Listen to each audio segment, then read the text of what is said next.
In this video, I will show you how to cancel Hotspot Shield VPN subscription. So friends, if you want to cancel your subscription, follow me in this video guide. First, if you want to cancel on dashboard, click this one. This is for dashboard. And then you will redirected to this page, account page. Click on the link, click on this link. As you can see here, when you click this link, click submit a request. From the request, choose purchase related.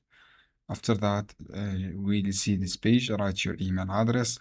This is my email. Type your device. Choose your device here. Windows. Choose your Windows type. Subject. Click on cancel subscription.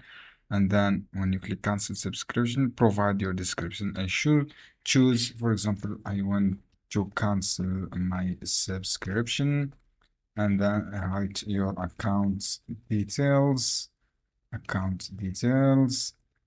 And then write your account number or a reason for cancellation, and then click submit. So friends, this is how you can do. Basically, you can use also cancel through Google Play, and then just go to payments on Google Play and then select your cancellation. This is how you can do. I hope this guide helpful for you. Don't forget, give like and give share this video.